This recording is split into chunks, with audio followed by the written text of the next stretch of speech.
Laura Shortridge is the author of Unipreneur, How to Live Your Passion in a House Full of Dream Killers.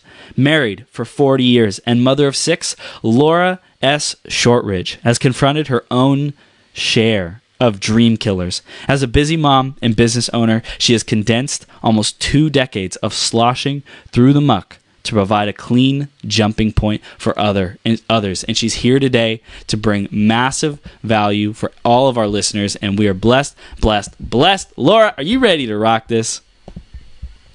She's ready to rock it. Awesome. So we are now bringing you on to becoming your greatest possible self. Welcome, Laura. Welcome. Thank you, Chris. I can't see. Am I on? You are on. Okay. I have to say, I was really impressed with your last hour. Thank you. Holly is a friend of mine, as she said, and I'm really glad she came on because you have a way of helping people clarify what their vision is, and that is so important. If you don't have clarity, you can't get anywhere. And so that was absolutely awesome. That's right on track with what I'm trying to do. Thank you. So, And kudos to you. We're going to dive into all that you're about in this book, and oh my gosh, we're going to have a lot of fun.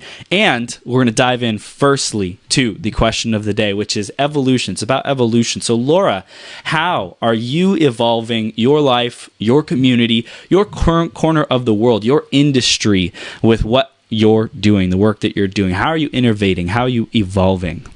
Oh my goodness. I have been evolving very quickly for about the past 5 years. And my whole mission right now is to help other people evolve, really. It's my belief that everybody has unique God-given gifts and talents that they're supposed to give. Yes. And nobody else can give them. But everybody listening on here, everybody has their own gifts. And if you don't give them, they're not going to be given. And, the world's not going to fall apart, but it's still not quite as good as if you would give your gift. And so my expertise is in having that passion and that gift that, there's so many people that know what they want to do and they're so excited. They know, they just are so ready for it. And then they share it with their spouse is who I'm thinking about, but it could be another, close family member or a best friend or whatever.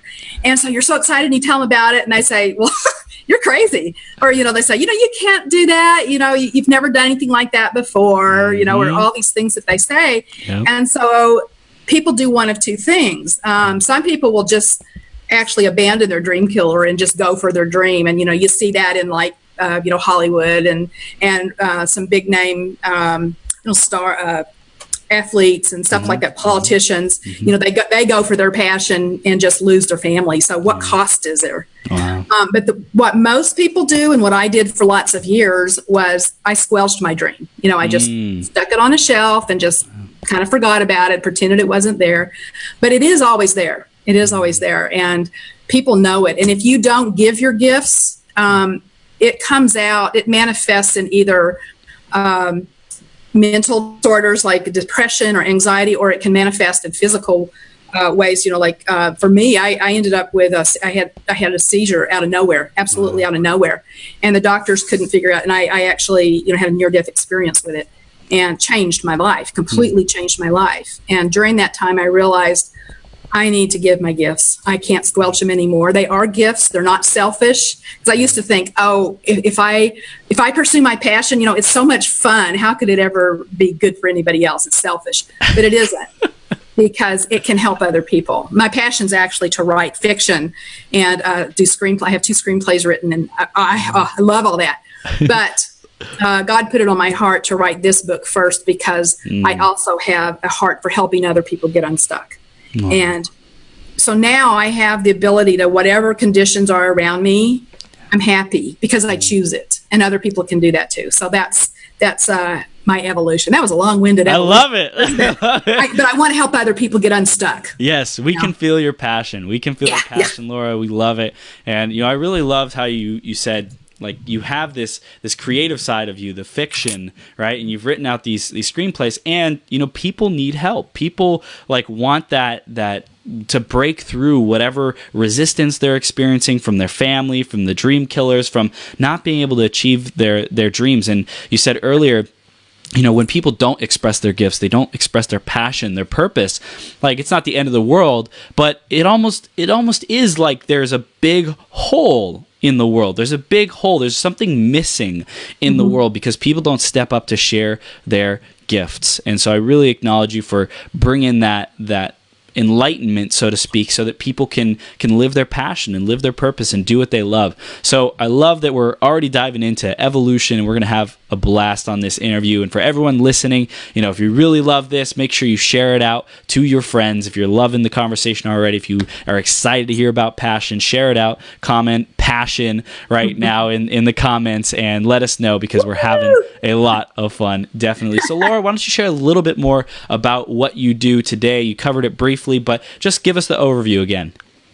Well, actually, right now, I'm developing a web course, online web course or online course to go with my book and to go with those teachings of how to move forward in not just building your passion, but to have your really wonderful relationships with your dream killers that you choose to have in your life. And I want to put a caveat here. If you're in a relationship where your dream killer is like mean and nasty and abusive, that's not what I'm talking about. Don't stay in that relationship.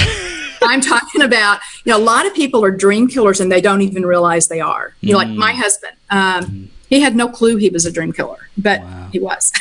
And, but it was out of love for me. It wasn't because he, didn't want me to succeed. It was actually the opposite. He didn't want me to risk failure or get hurt or, that type of thing. So it was he didn't mean to be a dream killer. And what was really interesting, I'll share this real quick. When I was writing this book and I got the title, and that's a pretty powerful title, How to Live Your Passion in a House Full of Dream Killers. Yes. And I knew at some point I had to tell him the title, and I was really nervous about it. It was like, and so he knew I was writing a book, but he really didn't think I'd do it. He thought, oh, sure. Yeah. Okay. Whatever.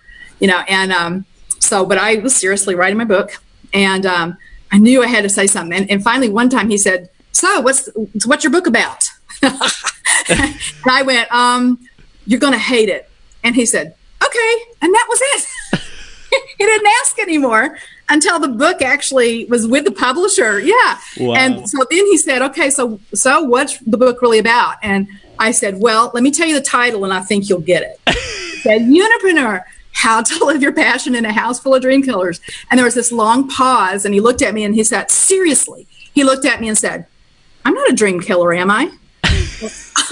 I was very nice, and I said, well, yeah, you kind of are. And he said, well, how? And I listed all these things, kindly and in a loving way. And he just said, wow, I didn't know that. And then that was it. Wow. And what's funny is he's proud of me now for writing the book. And he said, and when they first came in, he said, you really did it. You really did it. And I said, yeah, here's the book. Here's a copy. He goes, well, I want to buy a copy. Or he said, I want a copy. I said, well, you'll have to buy it. I didn't make him buy it, but I signed it, and I put with love to my favorite dream killer, And I asked him, recently, I said, did you ever read my book? And he said, no. And I said, how come? He says, because I'm afraid to. And that's another thing that this book is for, or to recognize yourself as dream killers. And not to go on about the book, but one thing with your audience, I want to say, I think probably a lot of your audience is a lot younger than me. and that's okay. Yeah. But I was thinking about dream killers not knowing they're dream killers, and we can all be dream killers and not realize it. I know I have been with some of my kids. I had, in particular, one of our sons he was a junior in college. He had a 3.7, and he came home and said, I really don't want to finish my degree. I like what I'm doing in my part-time job. They've offered me full-time. I'd really rather do that. Wow. And the dream killer in me wanted to say, no, get your degree first, and then you can, but I knew enough then to say, you follow your heart, and he's happy. He's happy. He doesn't need a degree in computer science, even though he was doing great in it, because that's not what he wanted to do. And he didn't need a degree for what he's doing. So that, we all can be dream killers. Yeah. But I was going back to your younger audience. Mm-hmm. Don't be dream killers to your parents, because I think that's also an easy thing to do. I've seen some of my, colleagues, former colleagues where, they retire, and I'm grateful to say I don't have a job. I haven't had a job for 10 years. Woo, yes. I love being my own boss, love it.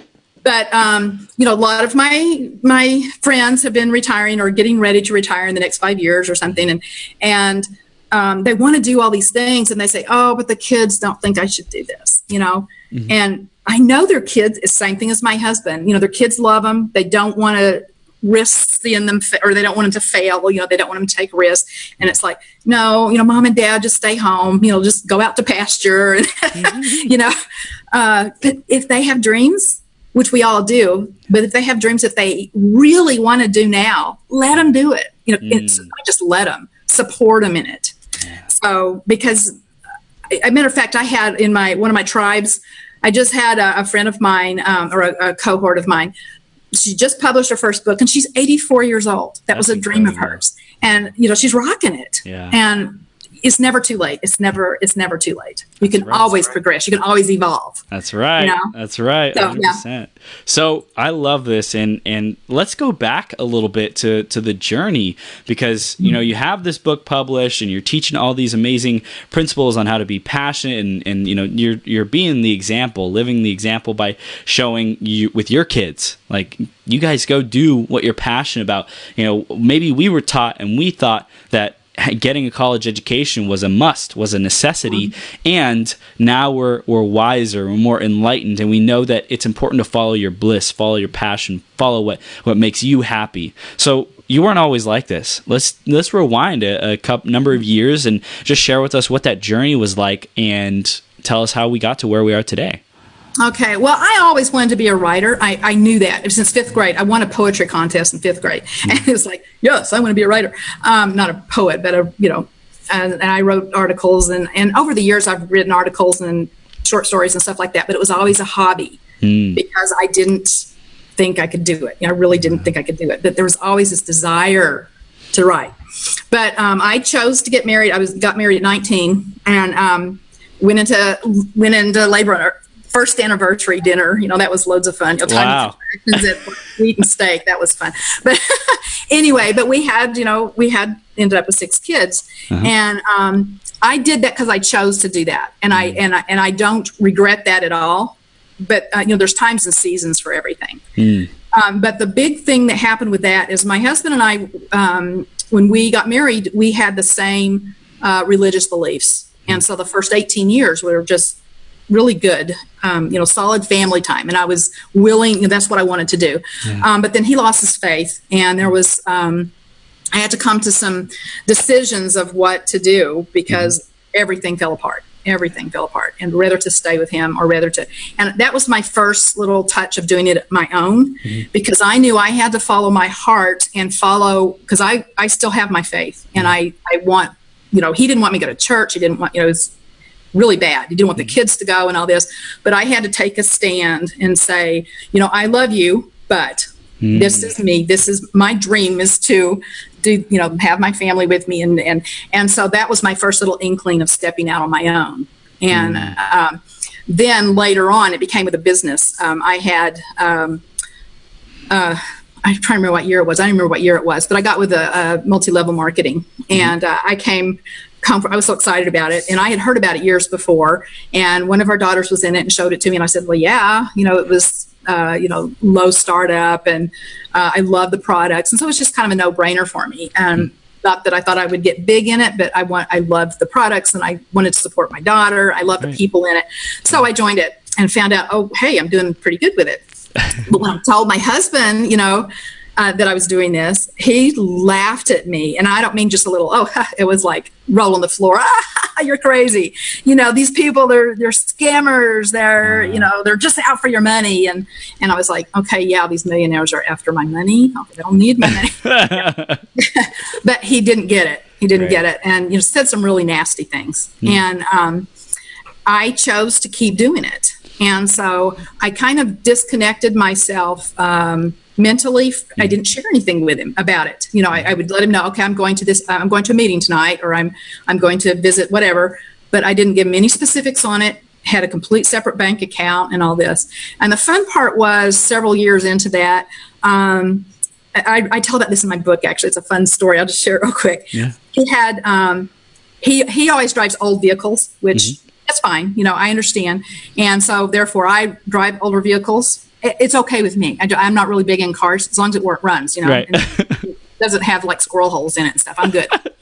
So, but anyway, it was time his pickup was falling apart. He was looking at used pickups, and so I went after Saturday afternoon. I knew he was going to go do that, and I said, "So can I go with you? Do you want me to go with you?" And he says, "Oh, well, sure, I guess." So we went out, and he had obviously already picked out his truck, because we went straight there. The guy knew him; he had been there like 3 times, evidently, from hearing this guy. And so he, looked at it, and I said, "Well, go ahead and see about getting it." And so we sat down, and at the time, this is several years ago, at the time, the guy said, okay, I can't remember how much it was originally, but my husband, talked him down to $14,000. $14,000. And so they were going to sign, and right before he signed, I said, "So how much if we pay cash?" And they both just, "What?" And I said, "Yeah, how much if we pay cash?" And the guy said, "Oh, well, I can knock off $1,000. And I said, "Need a little more than that." Anyway, so finally I said, "How about $10,000? And he goes, 13. I said, $10,000 plus registration, all the incidentals. He can drive it off. $10,000 cash. Well, I can't go more than 1,100. And I said, "Okay." And I put my checkbook away. And as I was putting it away, he goes, "Okay." You drive a hard bargain. And so I slid his card over and I wrote out the check, and he left, in the other room to write out new paperwork because it was $4,000 less. And my husband kind of looked at me, like, "Well, you really have $10,000 or $10,000 in account?" And I said, "Well, I'm less $10,000 now, but yeah." And he says, "Well, how much do you have in there?" I said, "Well, enough to buy me a car too, if you want." If I want. And he says, "No, how much do you have in there?" And I said, "Well, I'm not going to tell you." He says, "Why not?" I said, "Because I'm in a stupid scam business that doesn't work." So, he's still not he's not a believer. Right. He'll never be in that company with me. And he never will. I don't really want him to because it's mine. Right. But he's a really good customer now. And he wears T-shirts with my logo and, so it's kind of fun, Yeah. And then the last thing we've done together, we actually did some of this together, is real estate investing. I used profits from that to do some real estate investing. And so he's with me on that. And we've, I have some in Texas on my own that he's not a part of, but I have stuff in New York that I've put his name on too. So we work together on that. Very cool. That's where I am. That's where I am. My new step now, of course, is writing and, speaking and getting ready to be a coach. So love it. New phase of my life. My gosh. So to go from, like that kind of struggling point of family and everything's falling apart and your husband losing his faith, and then you got involved in this company. Your daughter brought it to you, got involved in this company and just started building slowly but surely, like planting the seeds and making it happen. And over time, like before your husband even knew it, you had like $10,000 to put down and more on a car. It's so incredible. Like how did he not know all that time that like you were succeeding? That's part of it's part of the thing I say in my book is that I call these dream seeds that we all have. Yeah. And you got to protect them. You have to build them and protect yourself and get them to a certain point. It's like, when you see a little sprout come up, you don't say, "Oh man, you're not an oak tree yet," squish it. You can't. You got to take care of it and nurture it until it gets the strength, to go on its own. And so that's like in my book, there's three phases. There's the inward stage. You have to work on yourself. Yeah, well, let's take some time and go through those right now. I think it's an appropriate time to start moving through those phases. We can let our audience know what that is and what it takes to be resilient and be unstoppable in the pursuit of our dreams in a house or an environment full of dream stealers and dream killers. Yeah. Okay. Like I said, the first part in my thing is the dream seed, planting the dream seed. We all have them. We don't have to plant them. I think God planted them in our hearts, frankly. Yeah. We have to discover them. Sometimes we have to dust them off, and sometimes they're wrinkled up, and it happens. Yeah. But life happens. If we're not aware of and we let conditions determine who we are, we often shrivel our dreams. But those dream seeds are there. Yes. And I really don't think you can kill a dream. You can cover it, you can bury it, but it's always there. I don't care how old you are, you're always there. But anyway, so the first part of my book is on inward, is I don't have to look at my book. I can't remember the name of it. And I know what it covers, but because I have pictures. Actually, I drew the pictures. The first one is inward germination. So there's the seed. It's just sprouting, but you got to take care of it. It's all about you. That part is all about you. And the first thing is clarity of vision. You got to have clarity. And that's why I loved your coaching call with Holly, because if that's one problem that I had so many interests. Yeah. There's so many things that I love. That I would work on this, I have like 4 books almost done. I have one completely done. Wow. I have 2 screenplays, one completely done, one part, but it was like all these different things. But until I got clarity and said, okay, I want to write Unipreneur. It's time for that. Once I got that clear vision, it's amazing how everything started coming into place, and the words just started flowing. It was wonderful. So that's the first one, is clarity of vision. Okay. And the second one is all about attitude. I can't, how attitude, it makes a huge difference. Yes.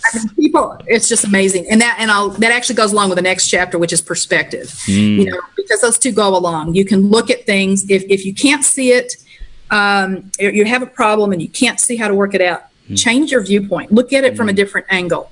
So your attitude, but always have the attitude of, I can do it. I will find a way. If I don't know the way, I will find it. What would you say is the difference between attitude and perspective? What's the distinction there? Well, attitude is the way you think, whereas perception is the way you view something. So with your attitude, and attitude is complete choice. You can choose your attitude. And one thing that drives me crazy is, especially with dream killers, is they say, that's just the way I am. It's like, you don't have to be, though. You don't have to. It's like people say, I'm grumpy in the morning. It's just the way I am. Well, it's the way you are right now. And it may be the way in the past.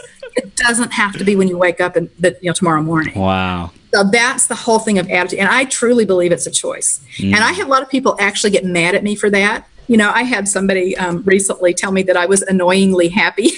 At first it was like, really? I mean, it was a friend and she didn't say it mean or anything like that, but she kind of said it jokingly. But I pulled her aside and said, you really kind of meant that, didn't you? And she goes, well, yeah.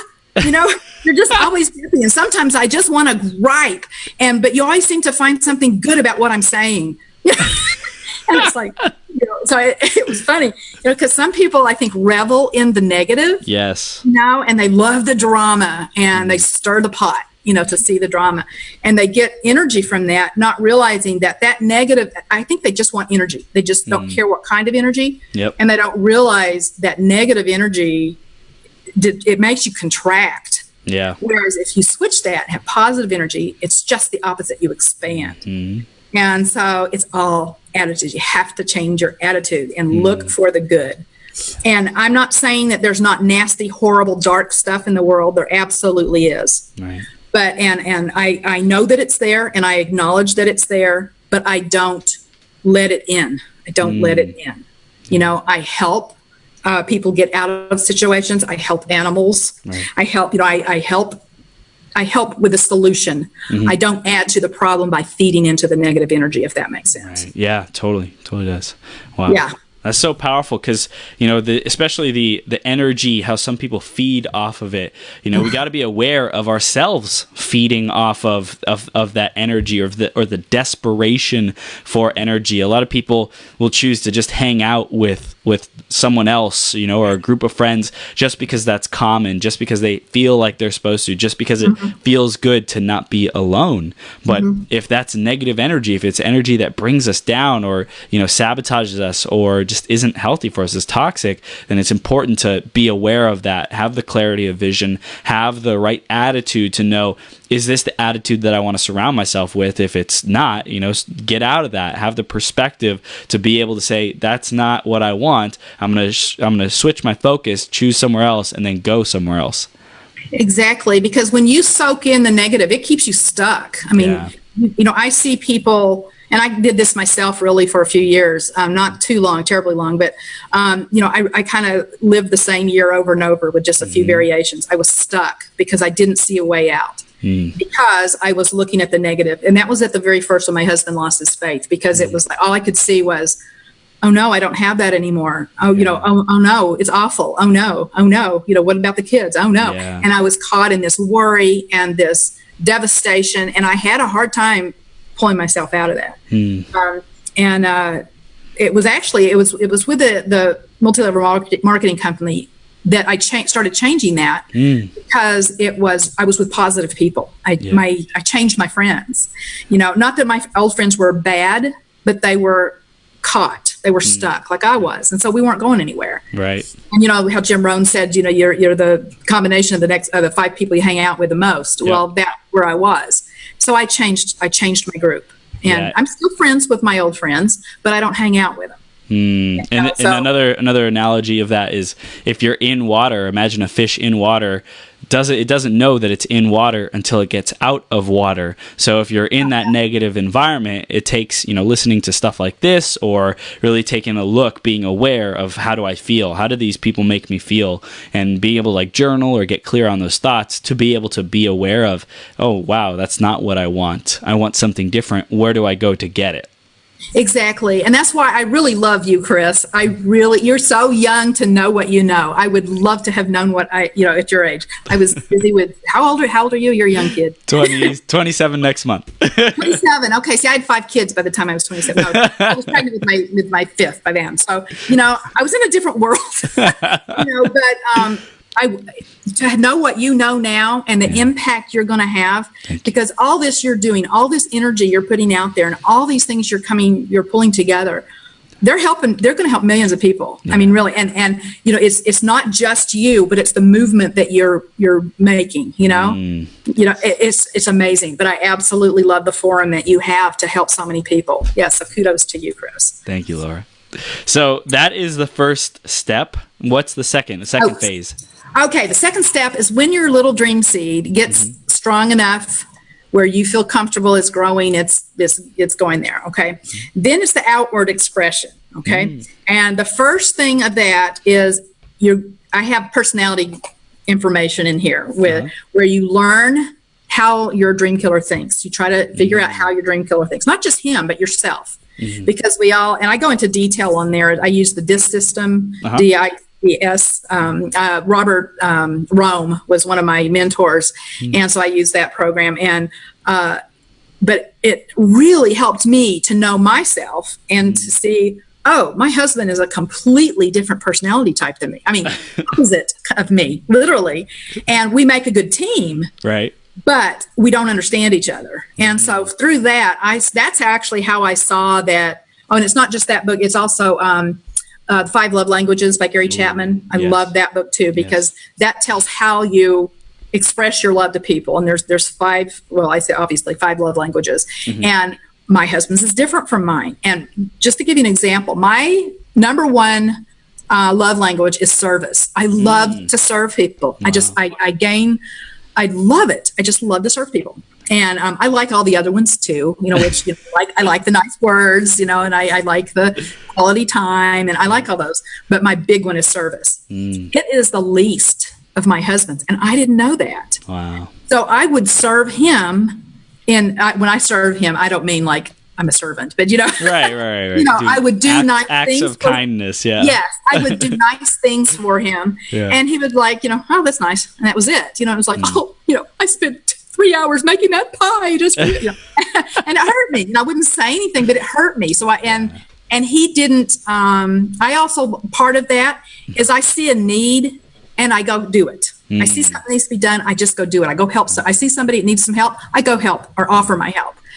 Whereas my husband and a lot of people, several other members of my family also, if you ask them to help, they will. If they can, but they don't say, oh, let me help you. Right. You have to go ask for help. And so I took that as, oh, my husband doesn't love me. He doesn't really love me because I always have to ask him, and he would usually do it if I asked him, but it's like, he should know I need this. He should know. Exactly. But when I learned about love languages, it was like, oh, we weren't speaking the same language. Yeah. So when I viewed him differently, everything changed. And also the personality types, because, oh man, that is a real eye opener. That's a real, because, you naturally think everybody thinks like you do, and everybody takes in information like you do.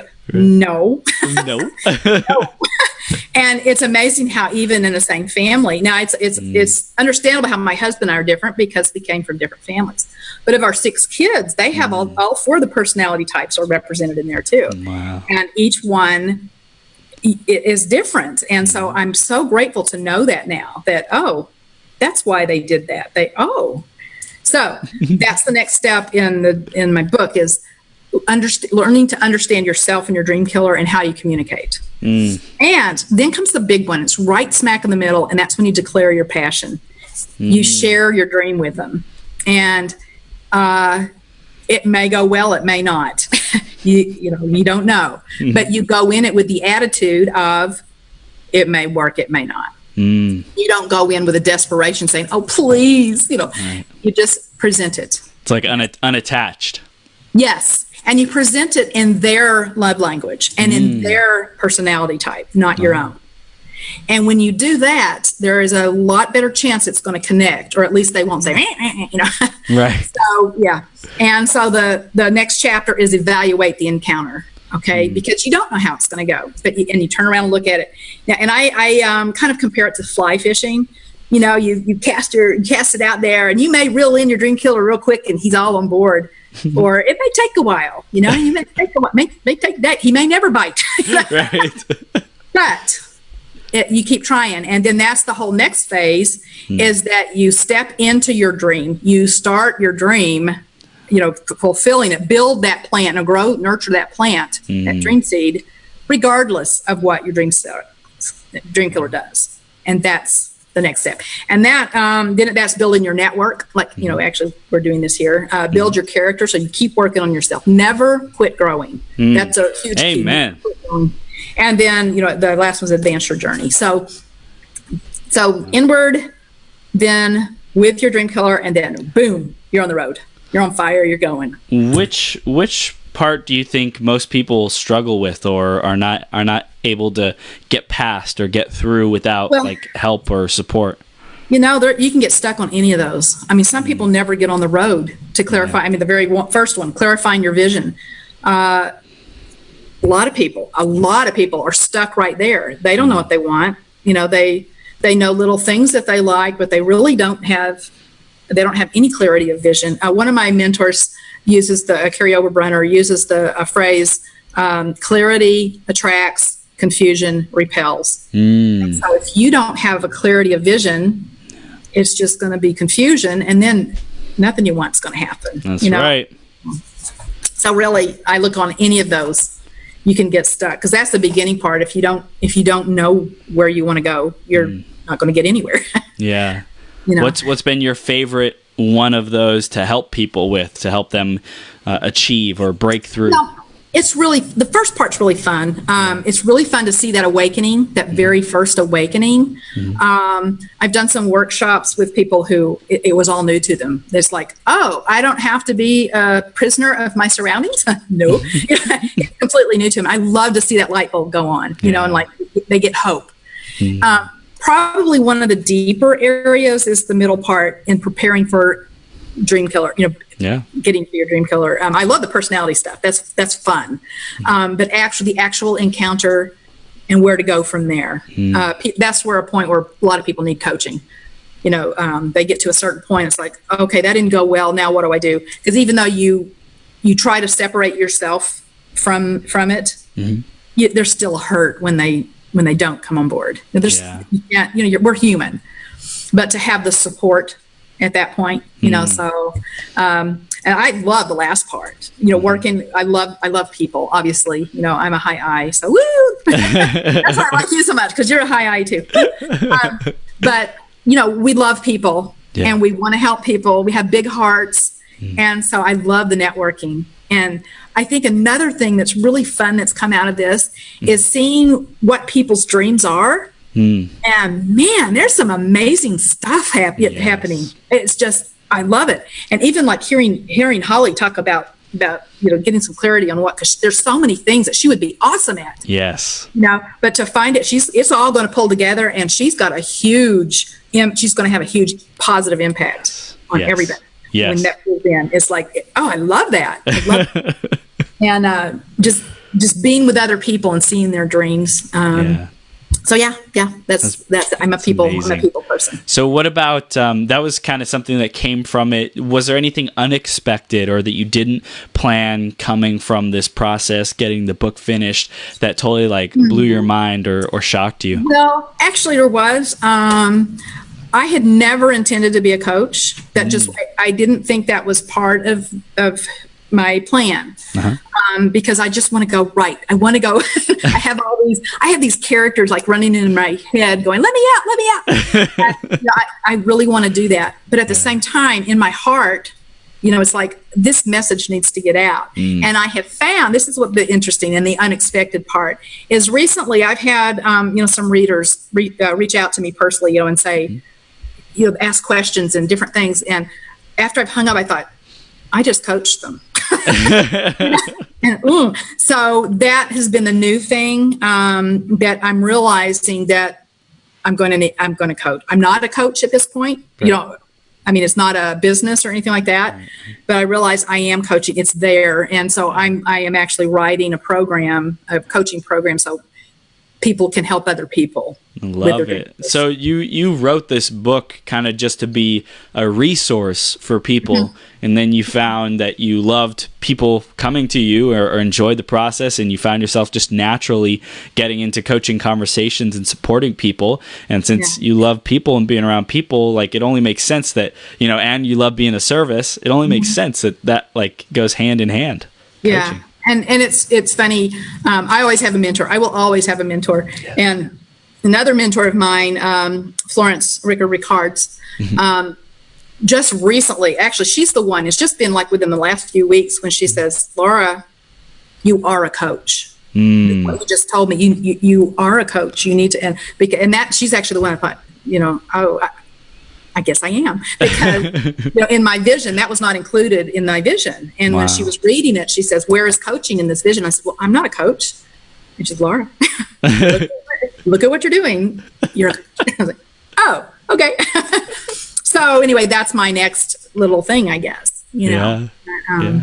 I also have, I think I told you, I already said on here that I have several novels almost, like halfway through, but I have one completely finished, and I actually had it in with a book publisher.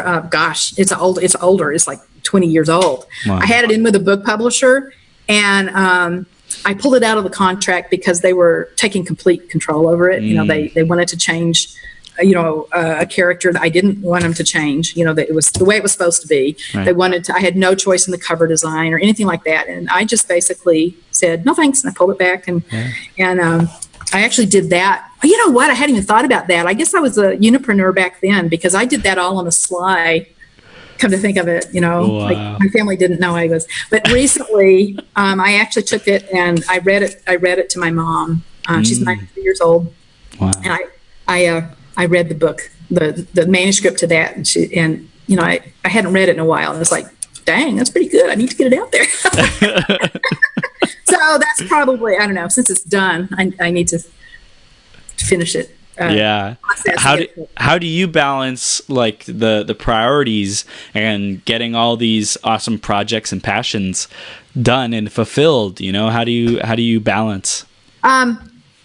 That's probably the hardest thing for me is juggling, because there is so many things I want to do. And I do have I have lots of lists, and I like your big thing of water. That's awesome. Yes. I probably couldn't lift it. I went like, but anyway, that's a water jug.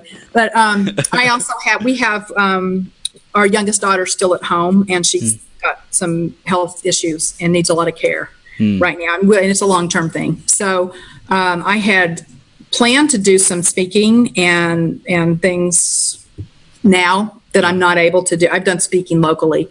I did one in Ohio, but I'm in Texas, but I'm in New York now, by the way, Western New York, not city. Anyway, I've had to regroup or reprioritize because I can't travel much right now, so until she's better. So, there's so many, but with the online stuff, you can do that anywhere. So I'm good. So it's really the speaking is what has been slowed down because of that. I really love to speak. It's funny. I get nervous before I go on stage, but once I get up there, I love it. I love it. Oh yeah. I love it. Yeah, I love feeding with, just and leaning over and seeing the first row behind the line. You can't see beyond too far. I absolutely love that, connecting with the audience. Absolutely love it. But that's on a back burner now until my daughter. But because really, of all of this, family's number one. Family and God are number one. They're all kind of rolled up to one with me. Yeah. But there's still, I'm always doing, every day I do something. Every day. I never let a day go by where I don't forward. I don't write something. I don't, there's not a day that doesn't go by. Because I think it would be easy to, I don't know if it would now, actually. It used to be easy. I'll go, mess around in the garden, or I'll go take a walk, which are important things to me. Right, but now I schedule them in. Yep. Make sure I do those things and make sure I have time slots where I get to relax. But I also, there's so much I want to do, and I'm not a young punk like you.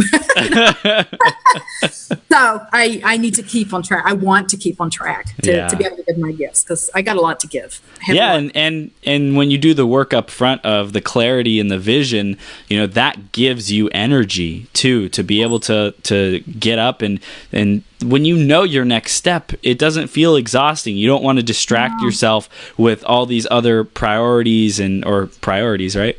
Priorities and tasks and other things. So I'm sure that's a huge benefit for you and everyone that you work with, or everyone who reads the book. They're going to get that clarity and be able to wake up excited, ready to go to work, or at least more so, more clear, more powerful than without doing that initial foundational work. Absolutely. And I think another thing is, as I move forward, I realize that I have my priorities, and yes, family are a priority, and yes, friends are a priority, but they're not, they can't replace what my mission in life is, if that makes sense. Yeah. Because sometimes people ask, and it's a hard thing for me, because I have a service-oriented heart. Right. So people ask me to do something. I consciously have to think, okay, is that going to really forward what my gift is, or is it detracting from it? And is it something that only I can do, or is it something anybody can do? And so I say no to a lot of things that I used to. Oh, sure, I'll do that. Oh, sure, I'll do that. Because time is precious. Yes. Yeah. So, and especially when you're valuing yourself too, I'm sure your personal value of how you see yourself, building up the character, building up the attitude, building up the perspective, your self-image had to have increased to be able to, write this book and share this message and be the leader and the role model, so to speak, for people who read this. Like, how does she hold herself? How does she respond when there's a dream killer in the room or conversation or whatever it might be? Like, people are looking at you, so you're the example, and I'm sure you've done tons of work on yourself and clarifying yourself and who you are and what you will and won't tolerate, seeing the value, being able to charge the amount that you're worth, that kind of thing. Like, that is so important. Yeah. Well, and the thing is, we need to, while we value ourselves, we're not better than anybody else, and right. So there's a balance of, I don't want to ever get haughty or think I'm not better than anybody else. I'm so grateful to know who I am. But everybody else there has wonderful things that they're supposed to give too, so it's like, I want to build them, not at the, I'm not above anybody. In other words, we're just all in this together. And what do they say? The rising ship, how that rising tide raises all ships. Yes. So all these ships around me, we're all raising together. Yeah. That's how I look at it. And but I love people, as you can tell. So this fits right in, and as far as self-confidence, yes, I've got a lot more self-confidence than I used to. But I give the glory to God too. He's the one who made us, yes. and wow. But we need to recognize those gifts, because you can be given a gift and you just let it sit on the counter. It's not going to do anything. So, okay, people, find your gifts, unwrap them, and give them to the world, because they're valuable. Take your talents take your talents and multiply them. Exactly. Right? Like invest them and have them return multiples back. Like, don't come back to me if I give you 2 talents. Don't come back to me with 2 talents. Right. Well, exactly. And so I'm grateful for where I am. Yeah. Oh, that's another thing I talk about in my book. Gratitude. Oh. It is so important to have gratitude. If you don't have anything else, have gratitude for what you have. And that goes along with the attitude, because if you're always looking at what you don't have and concentrating on that, you can't be grateful for what you do have. So it's so important to flip that and say, oh yeah, I may have this problem and this problem, but look what I have. I have this, I have that. And my gosh, you can look around and it's just amazing. I mean, you can even just start with, I have eyes to see, I have hands to touch, Yep. And if you don't have a hand, don't concentrate on, I don't have both hands. Concentrate, I have one hand, or, concentrate on what you do have. Yes. Because none of us have everything, but we all have good, and speak those things. So that's gratitude. It's huge. That's beautiful. So I'm curious, when people are around you or in your space, what would you say is the biggest benefit that they get from hanging out with Laura Shortridge? Positive energy. Positive energy, and if they're accepting of that. Now, like I said, there's some people who they just want to be negative. They like being negative, and that's fine. But whatever you want, but don't hang out with me. I'll burn you. So probably positivity. I'm a happy person. I'm annoyingly happy. So yes, but it's a choice. Like I said, I love it. I'm so much happier now that I have gratitude, and then I see the good, and then I have, and as I'm gonna flip things here. Yeah. Another thing about the dream that I found really exciting is that when you find that gift and you start on it, your dream expands. It's like my dream 5 years ago. I never thought I'd be on a podcast with Chris Burns. Things expand and things open up, and you get connections, and it's like, oh my gosh, look what God has orchestrated, and you meet people and you say, oh, wow, where did that come from? Well, we know where it came from. We opened ourselves up to it. And something, that's another thing, is awareness. You look, there's so much around us that I was not aware of before. I just didn't know things. And now that my awareness is increasing, it continues to increase. And it's just like the dream. It gets bigger and bigger and more expansive. It's a muscle.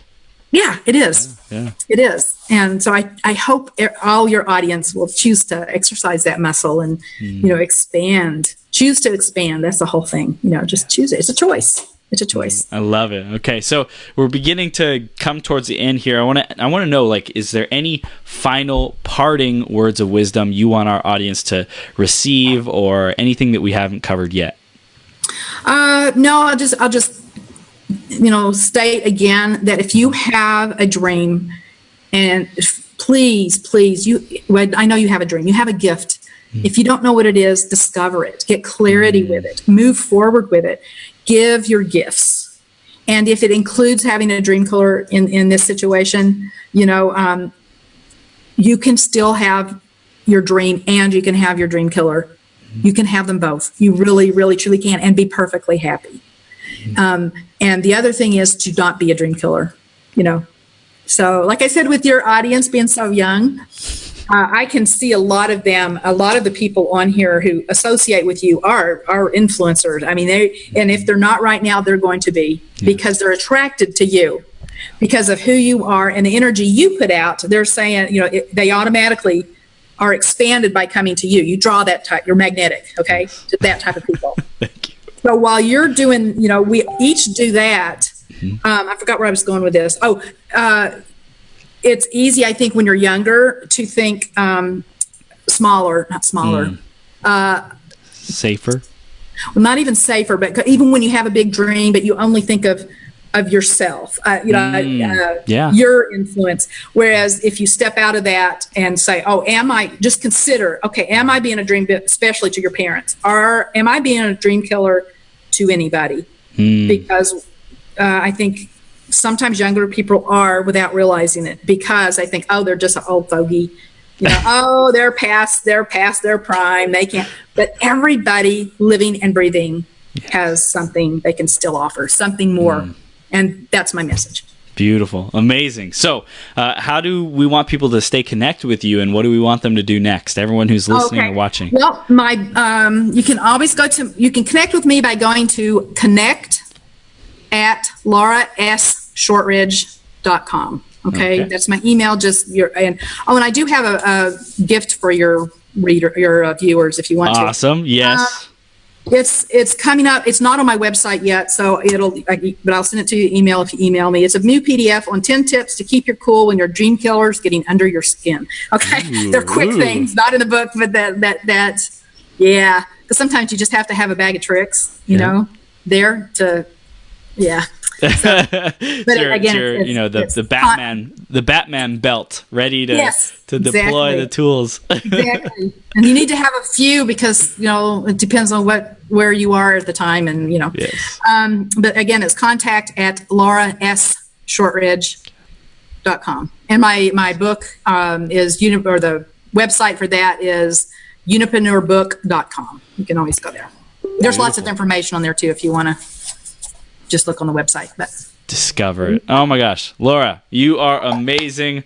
We had been wanting to do this interview for like months and months and months, and we finally made it happen, and I'm so grateful we did. Your message, absolutely fun. Yes, your message is like so needed. It's fundamental, it's the basics, and people need to master the basics. Like the world needs to hear this and then do it, right? The big thing is do it, is follow through on it, and you're giving them an amazing formula. I love how you really tie in the nature to it, the seeds, growing, and really the mastery of the self, so that we can give our gifts to others, and knowing the impact that we have on others. So thank you for making such a huge impact in everyone's life who's listening right now, and everyone in your community and the world for many, many years to come. We appreciate you. Thank you, Chris, and thank you for inviting me. Appreciate it. It's been awesome. Thank you, Laura. We'll see you soon, okay? All right, take care.